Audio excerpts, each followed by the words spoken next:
Yeah, we think the man picked up the hand grenade right about here.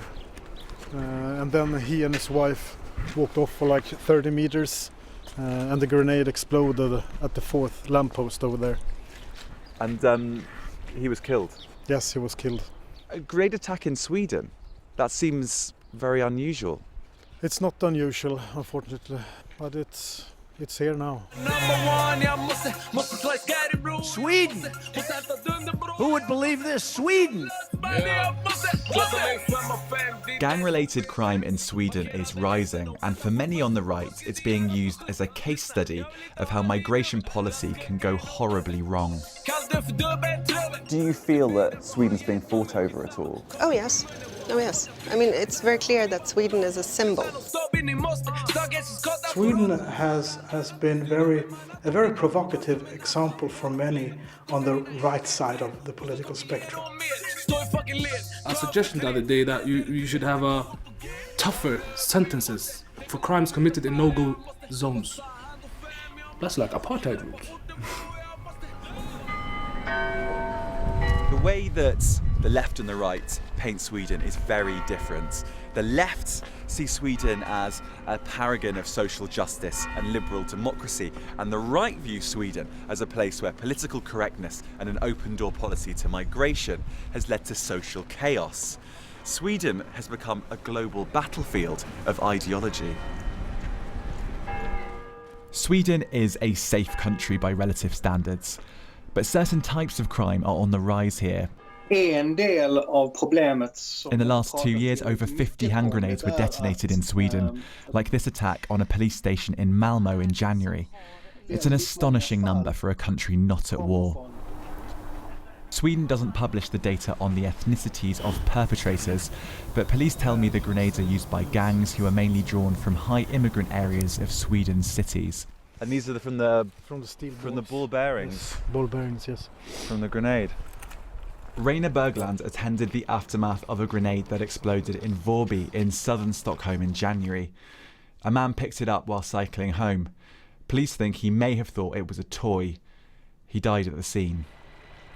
Police have yet to charge anyone, but believe it may be connected to a shooting in a restaurant days before.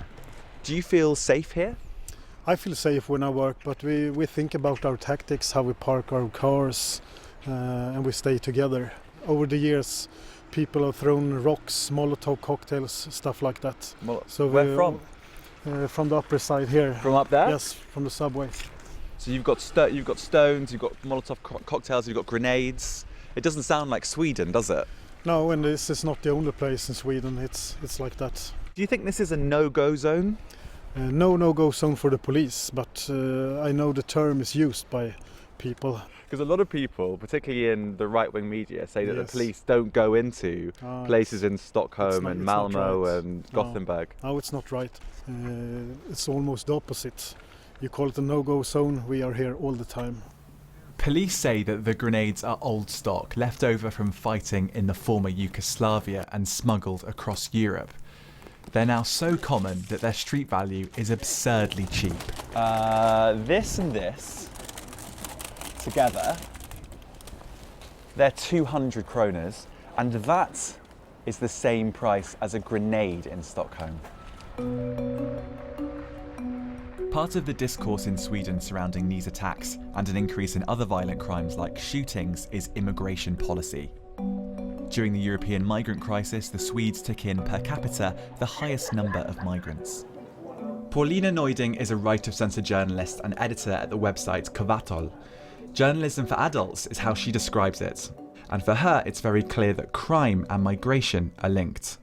You must realize that Sweden has very serious problems. When a Scandinavian welfare society has these sorts of problems. Sweden has incredible levels of life expectancy, happiness, high employment. There are lots of things to learn from Sweden. Sweden is a Scandinavian welfare state. We've done very well, but this is a new development that we have to understand. Controversially, Paulina believes there are no-go zones in Sweden for police, paramedics and journalists. It's a term that American news organisations like Breitbart and Fox News have become obsessed with, but police and the government strongly rejects. We joined her as she interviewed 2 union leaders of the ambulance service who were surprisingly candid about their experience of working in Stockholm's suburbs. Are there no-go zones in Stockholm? Yes, it can be when you are on some place and take care of people, they need your help. People get violence when you are coming to them. We never leave the people behind. But in some cases we must stay and wait so police coming. Henrik is referring to places like Rinkeby in Stockholm, an area with relatively high levels of deprivation and crime. For decades, it's been a destination for first-generation migrants. A riot last year cemented the town's reputation as a place to avoid for many Swedes. And journalists reporting here have been attacked in the past. We went to the town to speak to Amin and Hashim, who've set up a group trying to stop violence in the area. Do you think that this is a no-go zone for the police? There's a lot of people that don't live in Rinkeby that comes to work here every single day. They manage to get home safely. So just that shows you that this is definitely not a no-go zone. Instead of finding a solution, a long-term solution for these problems, which this is complex problem, you call them a no-go zone. It's just like labeling it, making it easy for politicals to decide over people instead of including them in the solutions. I don't think the Swedish society is very open for immigrants. I think there's a lot of xenophobia involved. But they've let the most or the highest number per capita of migrants. Well, it's not the people that let in, it's the government. So you have to separate the government from the people. And do you think there's a disconnect there? There's definite disconnect. And we will see, this election year this year, we will see that people will speak. So what's the truth about areas like Rinkeby? Well, it's unscientific, but we spent about an hour in the centre of the town, and the vast majority of people were fine with us being there. I mean, it looks all right. It's very difficult to know exactly what the police come up against. And certainly journalists have been attacked here. But at the moment, I mean, it doesn't look that bad. During our time in Rinkeby, one person using a few choice words told us to leave. But it was hardly the lawless no-go zone that some have depicted, for us at least. In September, Sweden goes to the polls in an election where crime and migration are going to be key issues. And the anti-immigration Sweden Democrats are looking to make significant gains. The left would say that you're whipping up racial tension for a political gain. Well, that's their way of seeing it. They are the ones who never wanted to debate those questions. Every time there was a reaction towards the immigration policies, we were called racists. What I'm saying is that we cannot go on taking in so many people that we have done before. Do you think that's going to threaten the welfare Absolutely, state? it will. You really think that? Yes, it will. And you don't think that's over-egging it? You don't think? No? No, it will. Sooner or later, the welfare system will go under if we keep doing Because of migration? Because of migration. The idea that Sweden's famously generous welfare state is in danger is clearly politically emotive, and other figures keen to prove that there are consequences to high levels of migration have made claims about Sweden that go even further.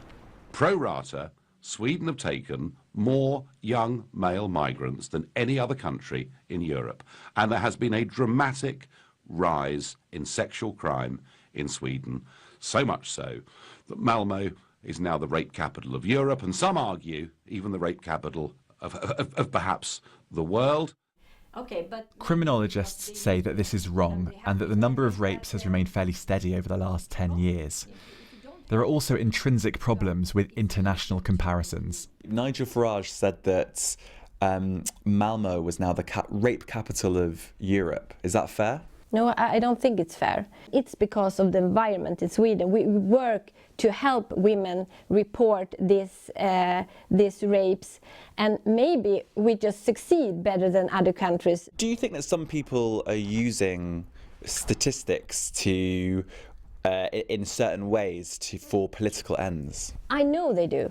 And this is a problem with statistics. It's easy. You can show almost anything you want if you just cut off some different factors and you can make it the way you want it to be.